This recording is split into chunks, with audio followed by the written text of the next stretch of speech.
哋今日會整萬聖節曲奇餅啊！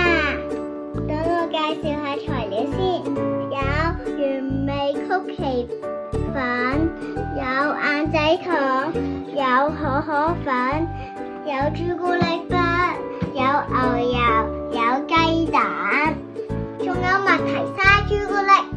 首先將牛油同預拌粉撈埋。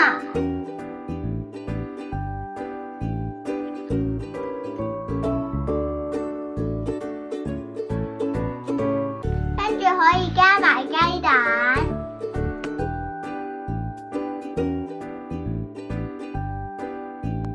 撈到咁樣就差唔多㗎啦。而家將佢分一半，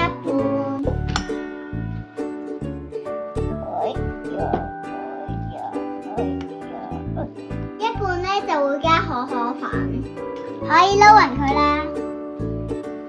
將啲麵團要搓成一樣嘅波，麵團準備好啦，將佢壓扁佢，變成個咩形狀啊？變成個扁扁嘅。係好。而家可以攞入去焗爐度焗啦，180度12分鐘。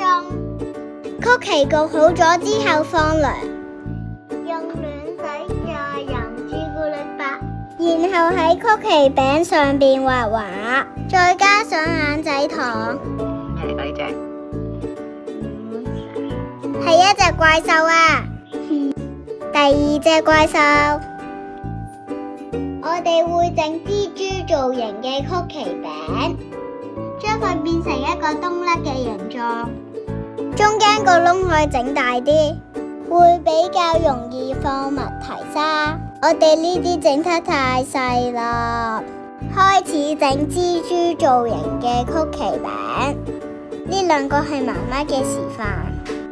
蜘蛛係有8隻腳㗎，我哋整少咗2條，哥哥都一齊嚟整。